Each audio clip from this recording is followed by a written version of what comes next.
Esse é o Código da Língua, o curso que destrava o teu inglês, investigando os sons da nossa fala. E aí? E como é que a gente então investiga os sons da nossa fala?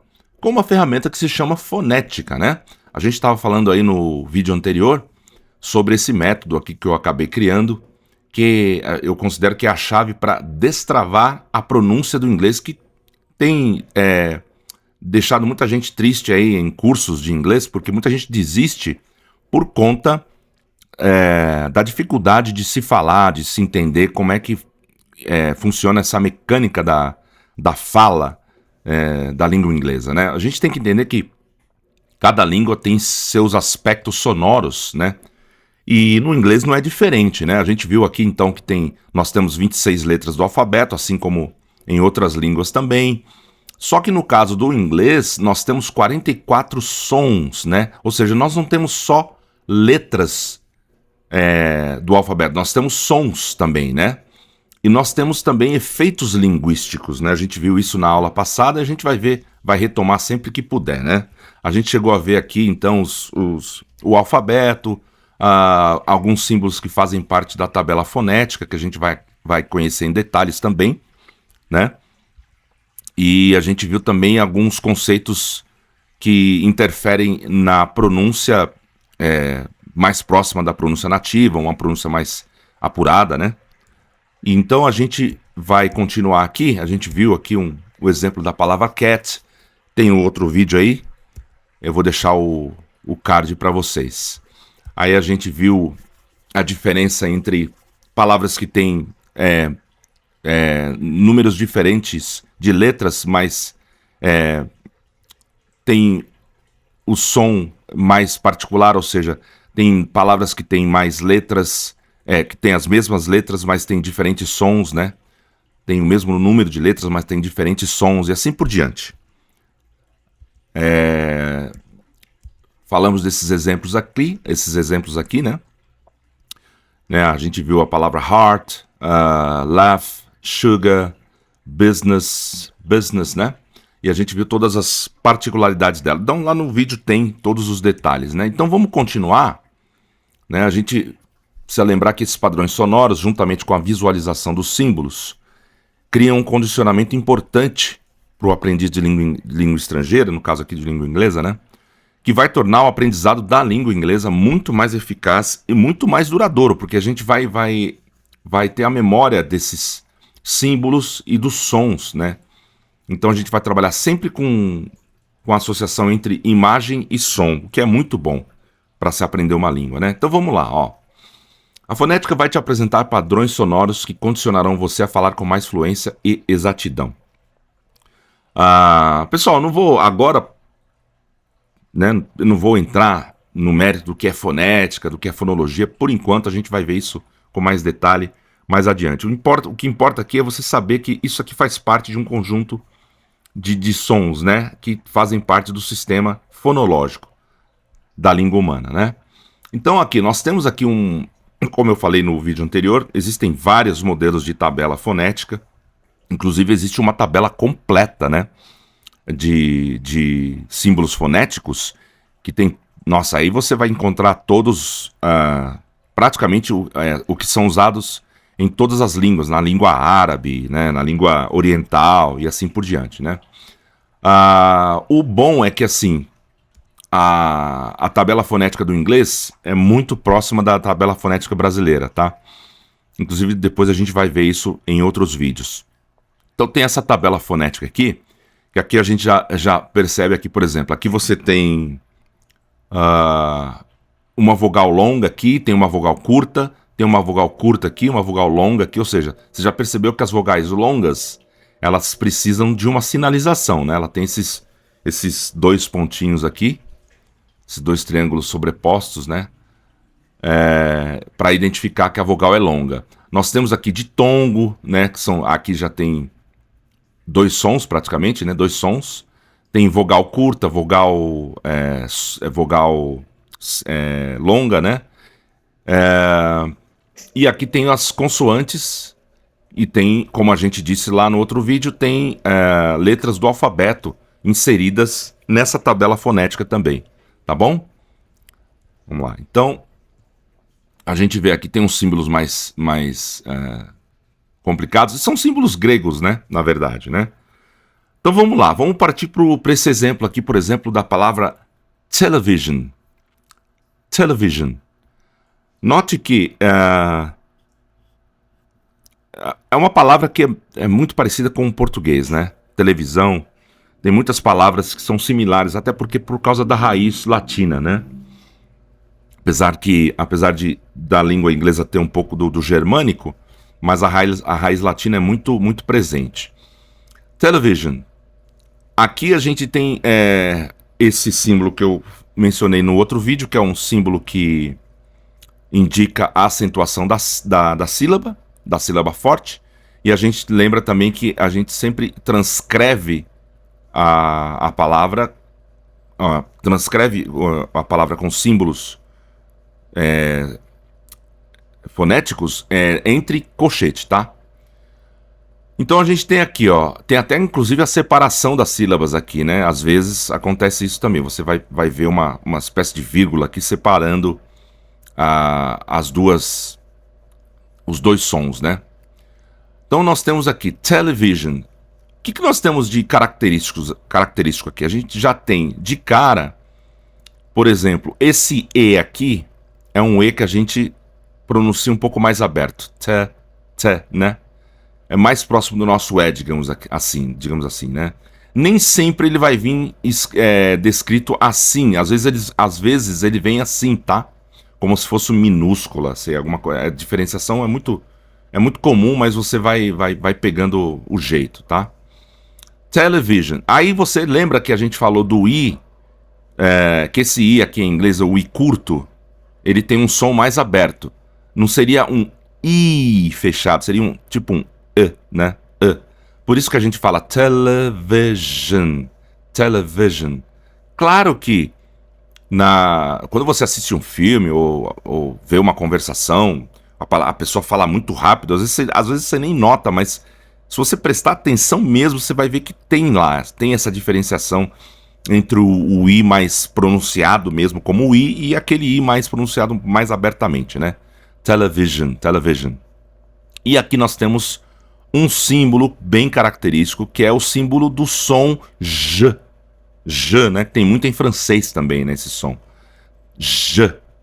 Então, a gente substitui o S aqui, esse S aqui vai ser representado pelo J, né? Porque ele vai dar esse som J. Television. Television. Aí aqui também nós temos um símbolo, que está aqui na tabela, que a gente chama de schwa sound, né? O schwa sound. Né? Depois a gente vai ver direitinho como que a gente escreve essa palavra aí. Que na verdade é um símbolo fonético que ele representa todas as vogais pronunciadas de forma mais fraca, tá? As vogais pronunciadas de forma fraca, seja ela letra E ou letra A, ou mesmo I, né, numa palavra escrita com as letras do alfabeto, elas vão ser representadas com esse símbolo, que é o símbolo schwa, que é o símbolo de uma vogal fraca, tá bom? Television, television. Então, isso aqui você vai, à medida que você vai vendo várias vezes, você vai fazendo exercícios, você vai guardando isso muito fácil, né? Então temos a palavra prodígio. Eu coloquei uma palavra em inglês e uma palavra em português aqui, justamente para a gente ver a atuação desse símbolo, né? Que é do som J, né? No nosso caso aqui, o som J vai incidir na letra G, né? Prodígio. E aqui nós temos uma particularidade, que é um som muito característico do português. A gente fala o D, eu costumo dizer que é um som mais molhado, tá? D, né? Dígio, prodígio. Quando a gente tem esse D, né? A gente tem esse símbolo, existe aqui, ó. Que é esse Dzinho com esse, a gente chama de Yog, né? Como se fosse uma raiz, um Z, um 3, né? Sei lá, é um símbolo grego. Então a gente tem esse som característico aqui para a nossa sonoridade particular do português, né? Que a gente fala esse D, a gente vai falar D, todo som que tiver j vai ser representado com esse símbolo aqui. E todo som que tiver j vai ser representado só com esse aqui, tá? Então é bem claro, né? A gente tem a diferenciação entre j e j. Então a gente tem o símbolo j e j também. Então vai ficar prodígio, a acentuação aqui no meio, né? Prodígio. E aqui, toda vez que a gente... O J é muito característico. O J tem som de I, tá? É verdade. O J tem som de I. Aqui, ó. Na verdade, ele é Y, né? É um som Y. Ele tem um nome. Depois a gente vai ver isso. Esse som tem um nome característico. Y, né? E vai ficar... E o O, como aqui é transcrito na simbologia do português, vai ser transcrito como a gente fala. Prodígio. A gente não fala prodígio, né? Claro, em algumas regiões você vai ouvir as pessoas falando o E muito mais claro do que em São Paulo, no Rio de Janeiro, né? Ou mesmo no Nordeste, ou no centro do país. Prodígio, na verdade a gente costuma falar prodígio, né? Prodígio. Então o som mais proeminente é o som do U. Então vai ficar prodígio. E como aqui tem esse som Y, né? Vai acarretar no Y, tá bom? A palavra check. Coloquei uma palavra em inglês aqui e outra em português aqui, tá? Aqui você vai entender bem mais facilmente, porque é uma palavra muito parecida, né? Aqui muda uma letra, né? 2 letras, 3. Check. Nós temos check. E temos esse som, esse símbolo aqui. E esse E, como eu falei aqui, é um E mais aberto, né? Mais pro E, né? Check. Em alguns casos você vai ver ele transcrito assim, tá? Check. Com esse som, né? Esse som de ch, nós vamos ter essa representação aqui, que é esse Tzinho com essa cobrinha aqui, né? E aqui, e no caso do som do k, o som k vai ser representado pelo K. E no nosso caso, check, a gente tem uma diferenciação aqui. Aqui é a acentuação, tá? A acentuação vai ser no E. Aqui a diferenciação nossa aqui, a gente fala sh. E o símbolo que vai representar esse som, sh, é um símbolo apartado desse T aqui, né? Ele vai ser só essa cobrinha aqui. Desculpa, vamos lá. Ele vai ser só essa cobrinha aqui. Então, cheque. Como a gente fala, a gente pronuncia quase todas as palavras, né? A gente vai falar cheque. Cheque com som de I.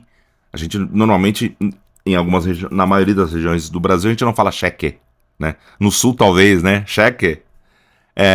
E aqui a gente vai falar cheque com som de I, tá? Olha como ficou fácil aqui. Som sh vai ser representado por esse símbolo aqui, que tá aqui na tabela, ó. Cadê? Aquele aqui, ó. E o outro símbolo, que é o check, que é o inglês, vai ser representado por esse símbolo aqui, tá? Tudo isso tem nome, tá, pessoal? Mas, por enquanto, não é interessante. A ideia aqui é a gente visualizar e ouvir. Por enquanto, vamos nos ater à visualização, na comparação e no som, tá bom? Vamos passar para o próximo aqui, ó. Tenha em mente que J tem o som do nosso J, tá? João, Jeep, Jaguar, laranja, né? E o T tem o som do nosso T também, como em tchau, como a gente fala em tchau, né? E esse chua aqui, esse Ezinho de ponta cabeça, lembra um A fraco, né? E o J corresponde a um I, como a gente falou aqui, tá? No prodígio, tá bom? Tenha em mente, então, que o símbolo Yogi tem o som do nosso J e T tem o som do T, como em tchau. E o chua lembra um A fraco e J corresponde a um I, tá bom? Beleza, vai deixando nos comentários aí, qualquer dúvida a gente vai tirando nos próximos vídeos, beleza? Deixa eu tirar aqui Isso, maravilha. Vamos pro próximo? Vamos lá. O que isso quer dizer, então? Tudo isso para dizer que estamos tratando aqui de sonoridade, como a gente falou, né? E os símbolos fonéticos são a chave para o entendimento sonoro de uma letra, de uma palavra e, por consequência, de uma frase e uma conversação. O que eu quero dizer com isso? Quero dizer com isso, se você pegar isso aqui, se você pegar essa manha aqui, se você guardar tudo isso aqui, fazer os exercícios, fazer a transcrição, praticar essas transcrições, né? E não decorar, mas internalizar esses símbolos aqui, o funcionamento deles, o que vai acontecer? Você vai perder o medo de falar uma palavra que vai aparecer para você, ou uma frase mesmo, você vai conseguir falar uma frase inteira. E você falando uma frase inteira, você vai acabar falando várias frases inteiras e você vai acabar numa conversação. E aí você vai conversar de forma muito mais fluida, porque você vai ter consciência. Essa que é a diferença. Você vai ter a consciência sonora. Esse que é o grande lance da fonética, né, dos símbolos fonéticos. Você vai ter a consciência sonora. E a conclusão disso é que, com essas ferramentas, a percepção sonora do que se fala e se ouve em inglês fica muito mais apurada, né? Muito mais viva. Perceba também que esses símbolos são úteis para a compreensão sonora do inglês a partir do português. Olha só, isso é legal. Isso porque a gente vai notar que muitos padrões sonoros que já usamos na língua materna, ou seja, na nossa língua portuguesa, nós vamos encontrar na língua estrangeira também. Alguns encontram correspondência e outros são característicos da língua inglesa. Cada língua possui sua tabela fonética, no entanto, os símbolos são basicamente os mesmos, tá? Como eu disse e reitero aqui, existem diferenciações que a gente vai estudar mais para frente. Olha aqui, ó. Em inglês e em português, a palavra sale. A gente vê muito em shopping isso, né? Quando o pessoal faz promoção de saldo, né?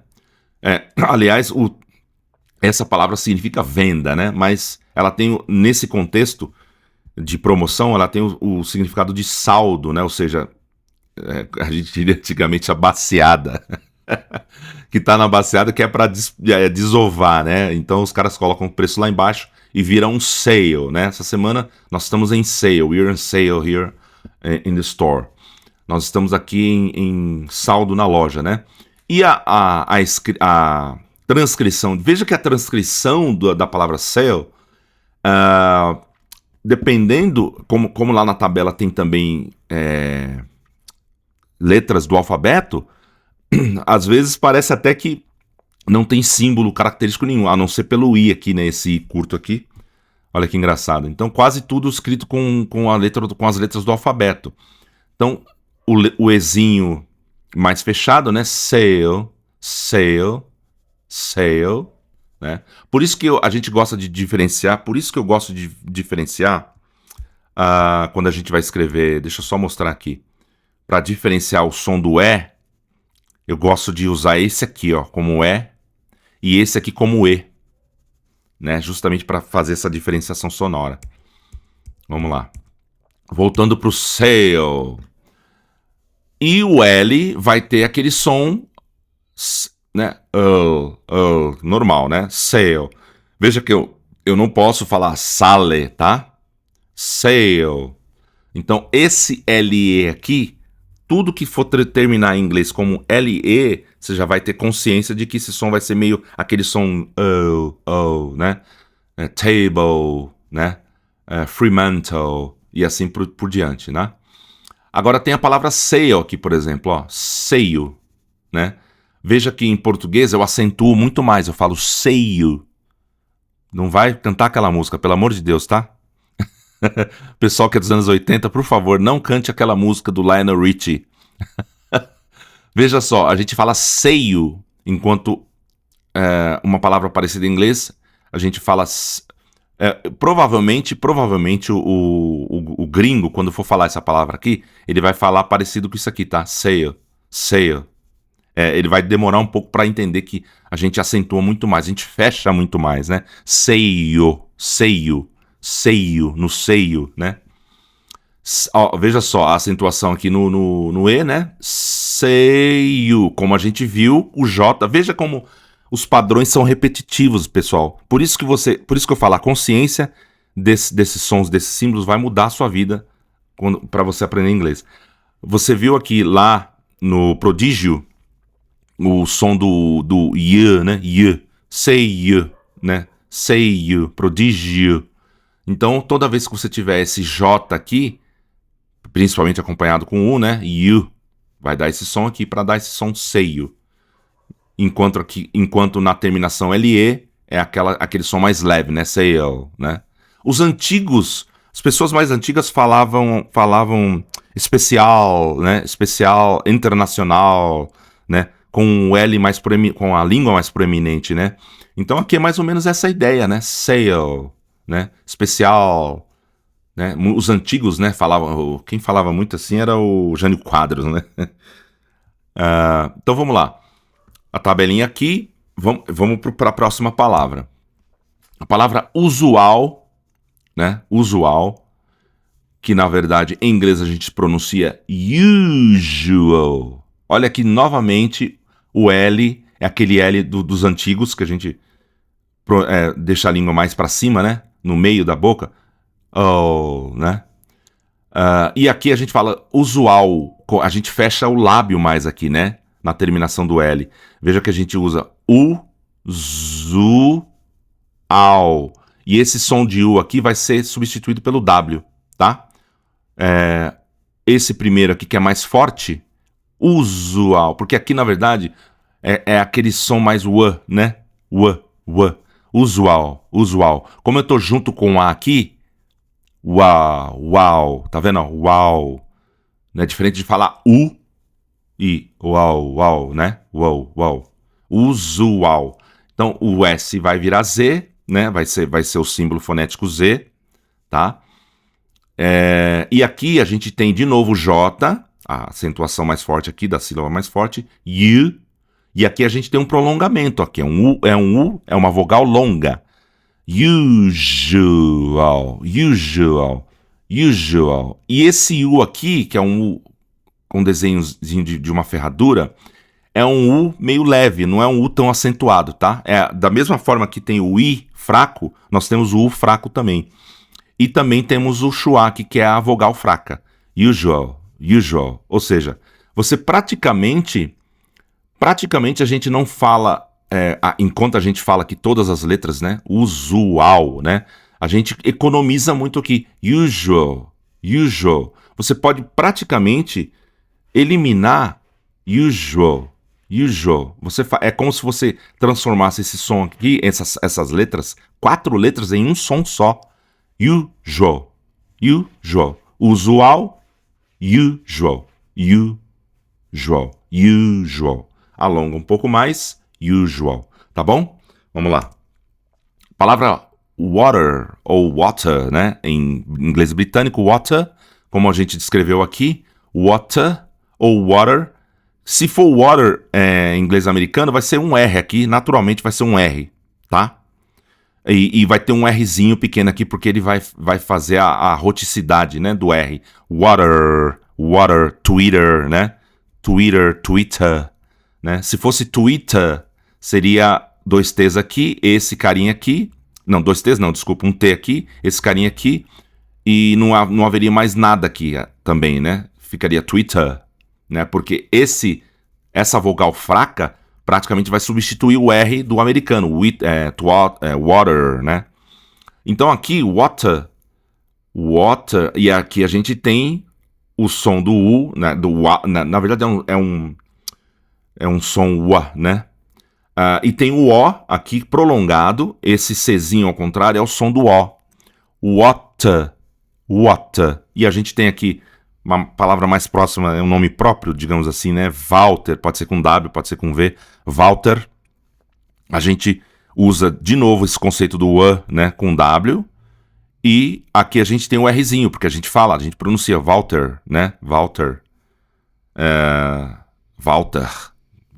Algumas regiões com mais aspirado, né? A gente tem o V normal, o A normal, esse conceito do som U com o W, o T, o E normal, Walter, e aqui ficou Walter, normal. Olha só, facinho a transcrição, tá? E aqui, water. Próxima, aqui é legal, ó. A palavra grunge e a palavra grande. Olha só, aquilo que eu falei do G, né? Que a gente tem essa propensão de falar, em alguns estados eles falam mais seco, né? Grande. É muito grande, tchê. É muito grande, tchê. Muito grande, grande. E aqui no Rio, em São Paulo, a gente fala grande, né? Grande. Mais molhado o som, né? Então a gente vai usar esse A aqui, que é essa vogal anasalada, né? E aquele símbolo que tá aqui, né? O J, né? O Dzinho com o iog, J. E a gente vai usar o I normalmente, grande. E aqui no grunge, e aqui já começa a questão do R também, né? Da roticidade aqui do R do inglês, que é característico, né? A gente fala gr aqui, grande, e no inglês é né? Grunge. E a gente não vai acentuar o E, ou seja, o som I, né? Como a gente fala no grande. A gente fala grunge, né? Parou aqui no G. Grunge. E aí a gente vai ver aqui que tem um Azinho, um chapéuzinho, né? Que é um A sem o tracinho no meio aqui, que é um V ao contrário, né? É um turned V, que é um V ao contrário. Grunge, né? E tem o som aqui, característico, né? Desse som aqui, que pro americano é o G e pra gente é o D, né? Grunge. Então toda vez que você vê essa palavra grunge, você vai lembrar que nós temos aqui esse som aqui, ó, grunge. Toda vez que você vê esse símbolo aqui, vai ser um som né? É um som mais né? Grunge, tá bom? E o grande, escrito dessa maneira aqui. Bom, vamos parar por aqui então. Como sempre, vai deixando nos comentários e depois a gente vai fazer um vídeo explicando melhor, com outras palavras, com mais exemplos e com mais conceitos e mais nomes técnicos, digamos aí, né? Tá bom? Então a gente volta logo com mais vídeo, com mais fonética no inglês, para você definitivamente destravar tirar esse karma, né, de não aprender inglês por causa da pronúncia, né? O pessoal desiste de curso, desiste de estudar inglês porque é muito difícil pronunciar. Então você tem que mergulhar nisso aqui primeiro, antes de tudo você tem que ver isso aqui primeiro, você tem que entender isso aqui primeiro, antes de se aventurar em querer ouvir e logo querer entender, querer traduzir e tal, né? Depois você vai para os livros, depois você vai para as músicas, né? Então, aí depois que você tiver já um tempo inserido nisso daqui, nesse contexto, aí você vai começando a inserir os livros, os áudios, né? E a gente vai entrar com áudio aqui também logo. Tá bom? Então até a próxima. Valeu!